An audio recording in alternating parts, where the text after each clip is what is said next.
베드로전서 3장입니다. 신약 380페이지입니다. 베드로전서 3장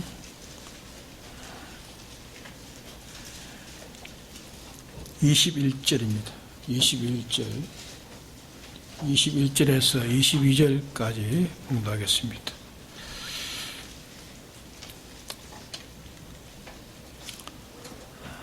물은 예수 그리스도의 부활하심으로 말미암아 이제 너희를 구원하는 편이 곧 세례라.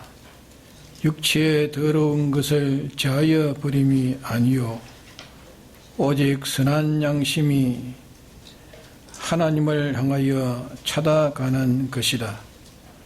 저는 하늘에 오르사 하나님 우편에 계시니 천사들과 권세들과 능력들이 저에게 순복하느니라. 예.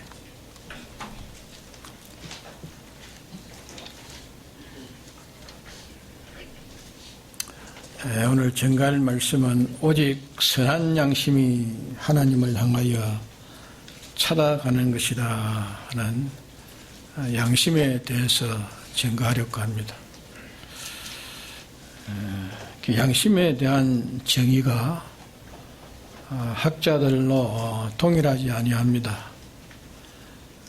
그저 양심은 마음 가운데 착한 양심이라 그렇게 말하는 사람도 있고, 양심은 사람에 속한 사람의 요소가 아니고 하나의 요소도 아니고 하나님과 사람 사이에 있는 하나님의 사자로 되어 있는 그것이 양심이라 그렇게 생각하는 사람들, 또 양심은 그 사람에게 잘못된 것을 하나님에게 고소하고 또 하나님이 그 사람에 대한 뜻을 전달해 주는 것이 양심이라 그렇게 생각하는 그런 학자들이 많이 있습니다.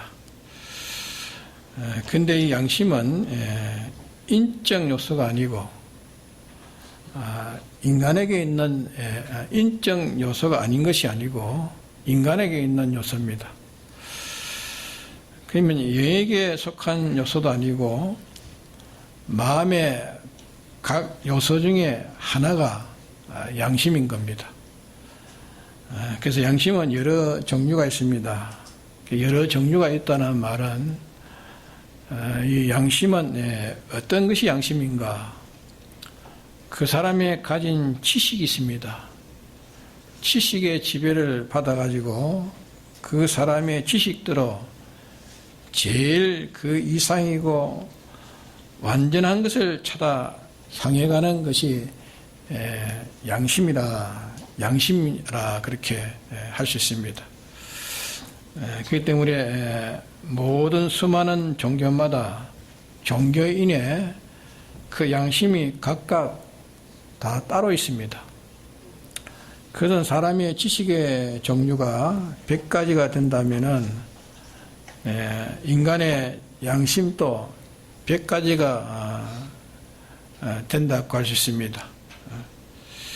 그러게 양심은 이 지식의 여하에 따라서 그 사람이 어떤 지식을 가졌는가 하는 지식의 여하에 따라서 그대로 그 지식의 그 이상을 찾아가는 것이 양심인 것입니다.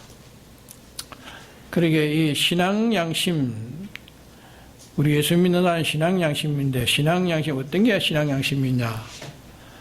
예수님의 피로 구속함을 입은 사람의 마음이 이제 하나님의 이 신구약 성경식 이 지식을 힘입어 가지고서 영감과 하나님을 찾아가는 그것이 양심인 것입니다. 신앙 양심은 사한 양심입니다. 신앙 양심은 사한 양심이요. 신앙 양심 외에는 수많은 양심은 그거는 죽은 양심으로 성경에 판정하고 있습니다. 우리는 이 예수님의 십자가의 대속의 공로를 우리가 힘입은 그때부터 우리에게는 신앙 양심이 움돋기 시작했습니다. 신앙 양심이 움돋기 시작했다 하는 그 말은 과거에는 하나님의 이 말씀 진리를 우리가 알지 못했을 때에 그때는 세상에 이런 지식 저런 지식을 가지고 그 지식들의 가장 옳고 바르고 참된 길을 찾으려고 했던 것이 우리들이었습니다. 그러게 이 땅에 속한 양심을 가졌고 또 악령에 속한 양심을 가졌고 또 세상 지식에 속한 양심으로서 우리가 예수 믿기 전에는 그렇게 살아왔던 것입니다. 그러나 예수 믿고 난 다음에는 우리가 신구약 성경의 이 지식을 우리가 받았습니다. 하나님의 말씀을 우리가 받아가지고 하나님의 지식만이 정확하고 또 정보하니 하나님의 이 지식을 따라서 살아야 되겠다. 이제 하나님의 말씀을 따라서 이제 살아가야겠다 하는 그것을 우리가 이제 작정하고, 근데 가다가는 하나님의 지식과 세상 지식이 서로 대립될 때가 있습니다. 대립될 때 이제까지 내가 따랐던 그 세상 지식은 배반하는 겁니다. 세상 지식은 이제 배반하고 하나님의 지식을 따라 사는 것이 이게 기독자들입니다. 그러게 신앙 양심이라는 것은 첫째로 그리스도의 구속받은 이 성도들이 성경 지식을 자기의 지식을 삼아가지고 이 지식을 자기가 힘을 얻는 겁니다. 이 지식으로 힘을 얻어가지고 이 지식 가르치는 대로 그대로 옳은 길을 걸어서 성령의 가마를 만나려고 이 성령을 찾아가는 것이 그게 신앙 양심인 것입니다. 성령인 영감을 만나가지고 영감의 도움을 입어가지고 그 다음에 누구를 만나야 됩니까? 이제 하나님을 만나는 겁니다. 하나님을 만나려고 찾아가는 것이 양심인 것입니다. 양심의 정의를 이렇게 우리가 잡아야 됩니다. 그러게 중생된 사람의 양심은 진리와 성령으로, 중생된 사람의 양심은 처음에는 하나님의 말씀을 힘입었습니다. 하나님의 말씀을 힘입고 이제 영감을 찾는 겁니다. 영감을 찾고 이제는 진리와 영감을 힘입어 가지고 하나님을 찾으려고 이렇게 노력하면서 나가는 그것이 이게 곧 신앙 양심인 것입니다. 그러므로 이 신앙 양심에 우리가 주의할 것은 양심이 화인 맞지 않도록 해야 됩니다. 양심이 이걸 우리가 예를 써야 됩니다. 양심이 화인 맞다는 그 말은 양심이 어떤 것에게 소속된다 하는 그 말입니다. 소속이 된다. 이는 도장인데 도장을 어떤 문서에 도장을 찍으면은 그 무슨 표시입니까? 예? 이걸 내가 책임진다. 여기에 대한 내용을 내가 책임진다 하는 그것으로 인을 찍는 것입니다. 그러게 인을 치는 것은 그 인은 여기에 대한 주인이라고 합니다. 주인이다. 만일 문서에 인을 찍었으면 그 문서는 인친자가 책임을 지는 겁니다. 뭐 계약할 때도 자기가 도장을 찍으면 그 계약에 자기가 책임진다고 말해요. 어떤 물건에도 물건에 무슨 불을 구워가지고 불도장도 있어요. 불도장. 옛날에는 공출 가마에 불을 달고 쇠 불을 달가지고 찍은 것만 그 가만히에도 불도장이 찍히는 겁니다. 그러면 그 불도장에 찍혀진 그거는 물건이 있다, 그 주인이 있다고 말 주인이. 예? 짐승에게도 뭐 뿔에 화인을 찍는데 그 짐승이 그 인의 주인의 것이다 그 말은 그 뜻입니다. 그래서 이 양심이 화인 맞았다 하는 그 말씀입니다. 양심이 화인 맞았다. 이 모든 이종교 중에도 이 금욕주의, 금욕 생활을 주장하는 그런 종교 중에는 제일 근위 있는 종교로 판단하는 겁니다. 자기의 금욕은 이 금욕 생활을 한다는 것은 식욕이나 명예욕이나 공명욕이나 또 권세욕이나 물욕이나 정욕이나 그런 모든 욕심을 절제해가지고 금욕 생활하는 그런 종교가 이 종교로서는 제일 근위 있는 진실한 종교라 그렇게 사람들이 거기에 대한 호평을 합니다. 근데 디모데전서 4장 1절 이하에 쭉 보면은 이 모든 금욕 생활하고 금욕을 주장하는 그런 이종교 중에 최고의 종교지만은 그 모든 종교들은 다 양심의 화인을 맞아가지고 있다. 그렇게 기록해 놨습니다. 양심의 화인 맞아 있다 그랬어요. 양심이라는 것은 주인이 없는 것이 양심입니다. 주인이 없는 것. 양심이라는 건 어딘지 매이지 않는 것이 양심입니다. 다른데 아무것도 매이지 않을 때 양심을 가졌어요. 양심은 자유해가지고 그저 자기가 가지고 있는 자기 양심이면 그 양심이 무슨 사물을 대할 때에 자기에 있는 자기 양심이 자기를 옹호하고 자기를 조금치라도 위하는 자기에 속한 양심이면 그 양심은 무슨 양심입니까? 화이 맞은 양심이라. 화이 맞은 양심인 겁니다. 양심은 자기라는 화인에 맞았기 때문에 그는 자기 양심입니다. 그 양심은 올바른 양심이 아니고 그는 자기 양심입니다. 또 어떤 사람은 돈에게 양심이 매여가지고 벌써 돈에 화인 맞은 자는 그 양심은 돈 양심이기 때문에 양심의 이 정평가를 하지 못하냐. 돈에 화인 맞았기 때문에. 그런데 돈에 속해가지고 돈 위주로 판단해요. 돈 위주로 판단하는 것이 돈에 화인 맞은 양심이라 그 말입니다. 돈에 화인 맞은 양심. 만일 그 양심이 어떤 죽음의 경우를 당했을 때에 죽기를 두려워하는 그런 양심이 되었다 하면은 그 양심은 무슨 양심입니까? 벌써 그 양심은 죽음의 화인을 맞은 겁니다. 죽음의 화인을 맞았기 때문에 그 양심은 설모 있는 양심입니까? 그건 설모 없는 양심입니다. 그러기에 양심은 여기의 끝도 아니고 저기의 끝도 아니어야 됩니다. 이게 끝도 아니고 저기의 끝도 아니고 아무데도 소속지 아니하고 다만 하나님의 말씀을 가지고 이 말씀을 가지고 자기나 남이나 또 원수나 모든 사물에서 하나님의 말씀대로 정평정가를 할 수 있는 이 자유권을 가진 양심, 그것이 신앙 양심이요 그 양심이 살아있는 산 양심이 되는 겁니다.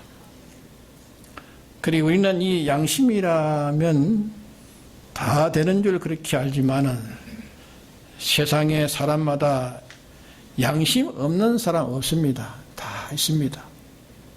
그러나 그 양심이 다 화인을 맞았기 때문에 쓸모없는 양심이 되어가지고 있다 그 말이에요. 그러게 양심에 화인 맞지 않도록 하는 일을 우리가 제일 주의해야 됩니다. 양심이 화인 맞으면 그만 그 양심은 아무 소용이 없습니다. 양심을 자꾸 그것을 길러가지고 자기 편이 들어가지고 그 양심이 자기를 옹호하도록 자기에다가 사정을 더 둔다. 자기에다가 사정을 두도록 그래서 다른 사람은 똑같은 사람이 다른 사람은 악을 10점 평가할 것을 자기이기 때문에 자기에게는 4점이나 5점이나 평가하는 겁니다. 악을. 그러면 그 양심은 벌써 자기가 들어가지고 양심의 화인을 찍었기 때문에 그 양심은 둔탁해진 겁니다. 둔탁해서 하나의 제약성을 가지지 못하는 양심이 되어지는 겁니다. 그러므로 양심은 화인 맞지 않도록 화인 맞지 않는 자유하는 양심이 되도록 우리가 노력해야 합니다. 그 다음에 둘째로는 우리가 양심을 죽이지 않아야 됩니다.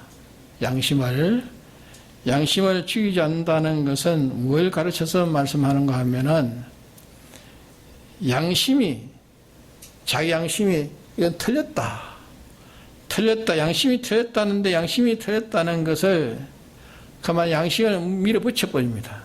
밀어붙여버리고 그대로 행동하면 그때 양심은 죽어버리고 마는 겁니다. 그 양심이 틀렸다 하는 것을 판정 지은 그것을 양심이 꺾여져서 양심이 꺾여져 그대로 행동하면 양심은 그때 그만 죽어버리고 마는 겁니다. 그래서 양심을 죽이지를 않아야 됩니다. 그 다음에는 양심을 매장하지 않도록 노력해야 됩니다. 양심이 매장되지 않도록. 양심이 매장하는 것은 어떤 것이 양심이 매장되는가? 자기 양심이 이거는 아니라 합니다.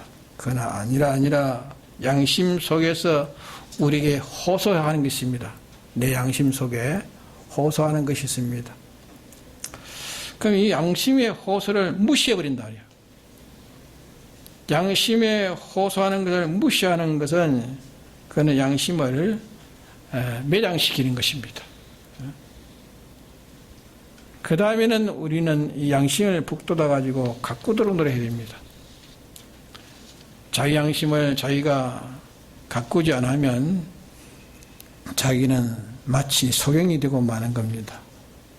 사리 판단이나 가치 판단이나 인간론이나 신론이나 사회론이나 국론이나 어디에 대한 그 논평도 그만 소경이 되어버리고 만다 그 말이에요.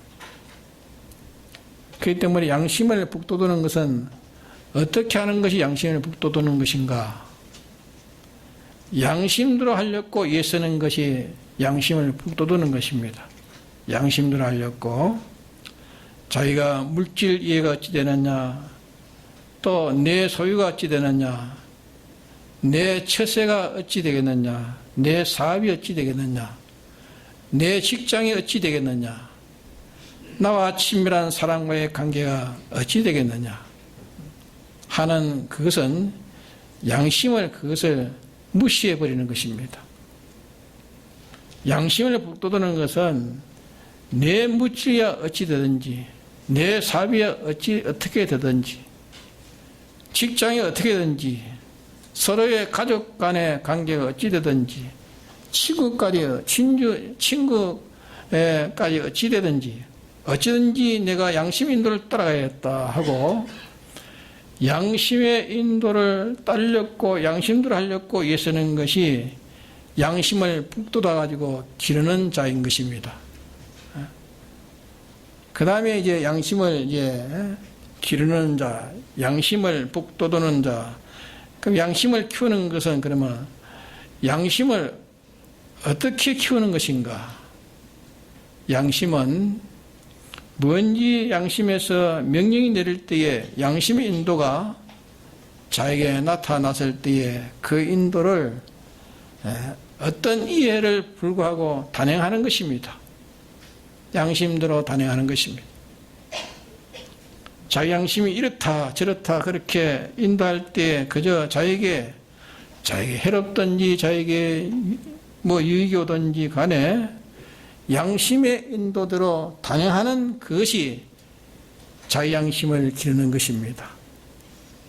양심을 길러가야 돼요. 그래서 양심이 강건하고 장성하게 되면은 장성한 양심은 건강한 양심은 어떤 것이 건강한 양심인가? 건강한 양심은 자기의 소유를 자유자주하는, 자기의 소유를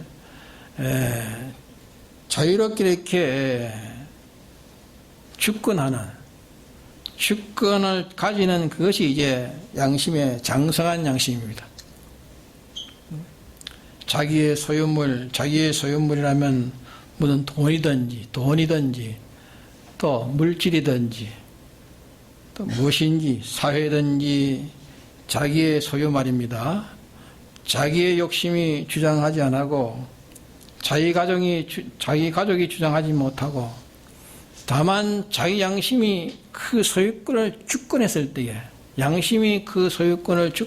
때에 그 양심은 매우 건장한 양심이 되는 겁니다. 가하고 장성한 양심이라 그 말입니다. 그 다음에는 이 양심의 장성한 양심은 이제 소유뿐 아니라 자기 몸을 주권하는 양심입니다. 자기 몸이 아무리 곤란스러워도, 자기 몸이 아무리 불리해서, 자기 몸이 감옥에 갇혀서, 자기 몸이 어떤 곤욕을 당하고 박해를 당해도 그래도 양심이 주권해가지고서 그 몸이 주권하지 못하고 양심이 주권하는 그 양심이, 그것이 건강하고 장성한 양심인 것입니다. 또 그 다음으로는 그 양심이 자기 마음을 주권하는 그 마음이 이제 가하고 장성한 그런 양심인 것입니다. 그렇기 때문에 바울이 아시아에서 이제 예루살렘으로 가려고 할 때에 그때 모든 아시아에 있는 그 바울을 알고 있는 그 성도들이 바울의 목을 안고 울면서 바울을 보내지 않으려고 합니다. 가지 말라고 만류합니다. 그럴 때 사도 바울은 말하기를 제일 어려운 문제가 나는 마음의 양심에 메인바 되어서 양심이 나를 예루살렘으로 가라고 하니까 내가 내 양심의 명령을 어길 수가 없다. 그렇게 해가지고 나는 양심에 메인바 돼가지고 예루살렘에 가서 내가 죽어도 그때는 예루살렘에 믿는 자를 다 죽이는 살해하는 그런 역사가 일어나고 있는 그때입니다. 그때 성령은 사울을 향해서 거기 가라 합니다. 그러니까 양심은 거기 가라 합니다. 가라 할 때 예루살렘에 가서 죽어도 나는 가지 않을 수 없다. 양심에 메인바 돼가지고 나는 가지 않을 수 없다. 그래 말했습니다. 그러면 그 마음에 주권하는 양심은 장성한 양심입니다. 장성한. 예? 또 그 다음에 하나 남은 것은 이제 소유도 양심이 주권하고 몸도 양심이 주권하고 또 마음도 양심이 주권하고 그 다음에는 뭐가 있겠습니까? 그 다음에 뭐가 있죠? 예? 자기 생명, 목숨. 생명을 주권하는 양심이면 그 양심은 참 진짜 장성한 양심입니다. 목숨도 이제 다 들어와야지. 목숨도 내놓은 거예요. 그렇기 때문에 이 시대마다 어려움을 당할 때에 물론 다 사람마다 생애 예착력이 없는 사람이 있습니까? 다 생애 예착력이 있어요. 생애 예착력이 다 있는 것입니다. 그러면 생애 이 예착심이 있지만은 물론 죽고 난 다음에는 하늘나라의 구원도 영광도 있으니까 그것도 좋지만은 다 그래도 좀 살았어. 좀 남아있으면서 좀 구원을 이루어가려고 하는 것이다. 그 중심에 보면은 다 생애 예착심이 있어요. 생애 예착심. 누가 주일 나갈 때 그래도 내가 좀 살아서 좀 구원 이루어 가야 될 텐데 구원 이루어가야 하는데 그런 마음을 가진 게 뭐냐면 그 중심은 생의 애착력이 있어서 그렇다. 생의 애착력. 죽으면 뭐 천국 가는데 하면서도 그래도 좀 이 시간을 좀 두면 내가 좀 주의를 좀 더 하고 갈 텐데 이렇게 생각하는 그게 생의 애착력이 있어서 그래. 생의 애착심까지 양심이 주권해야 되는 겁니다. 예? 양심이 주권해가지고 있으면은 그게 양심은 진짜 장성한 양심입니다. 그래서 이 사도 바울은 자기의 생사, 죽고 사는 생사, 자기의 모든 움직임이나 그 모든 것이 다 양심에 매여가지고 자유하지 못한다 했습니다. 그리고 우리는 이렇게 장성한 양심을 만들도록 우리가 애써야 됩니다. 장성한 양심. 그래서 마태복음 6장에 말씀하시기를 양심을 비유컨대 이 몸의 눈과 같다 했어요. 몸의 눈과 같다. 눈이 나쁘면 온몸이 어둡다 했어요.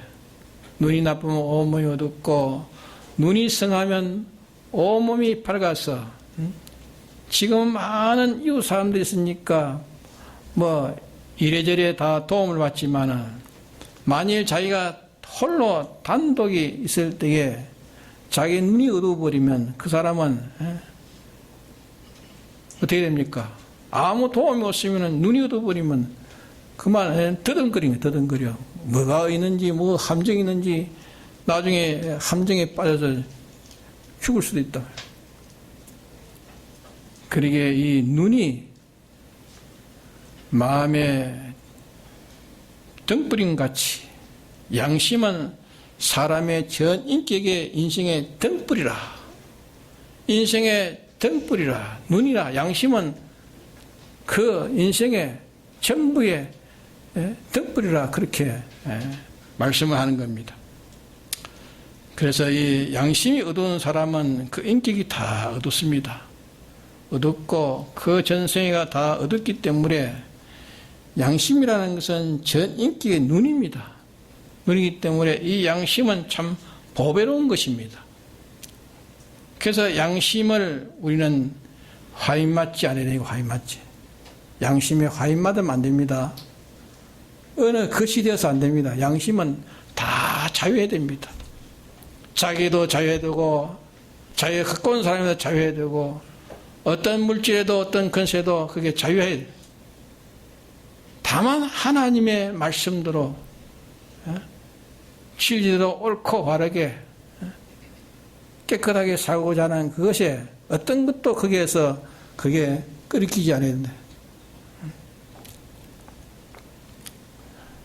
그래서 양심이 어두운 사람은 그 인격이 다 어두워져 가지고 그 생애가 다 어두워지기 때문에 양심이라는 것은 전 인격의 눈이기 때문에 양심은 참 보배로운 것이로 양심에 화인맞지 않아야 되고 양심을 죽이지 않아야 되고 양심을 매장시키지 않아야 되고 양심을 붙들어야 되고 양심을 길러야 되고 양심이 장성한 양심을 만들어 가지고 이제는 내 소유에 대해서도 양심이 주권합니다. 내 소유. 양심이 주권하고 내 몸에 대해서도 양심이 주권하고 그 다음에는 내 마음에도 양심이 주권하고 이제 내 생명에 대해서도 양심이 주권할 때에 양심은 하나님과 더불어 함께하는 양심이 되어가지고 거기에서 모든 구원은 바로 이루어가게 되는 것입니다. 모든 구원은 정상적인 구원을 바로 이루어가게 되는 것입니다. 그러기에 우리 기독자가 중요한 것이 양심 생활이 중요한 것입니다. 양심은 우리 몸의 등불이라. 양심이 없으면 그만 정확한 판단이 구별력이 없기 때문에 그 신앙생활은 그만 갈짓자의 신앙이 되어버리면 어디 가서 다 처박혀버려요. 그렇기 때문에 오늘 우리는 양심의 허력, 양심의 기중성, 양심의 효과를 바로 알고 양심을 길러서 장성한 양심이 되도록 합시다. 장성한 양심이 되도록 합시다. 네, 다 같이 통솔기도 합시다.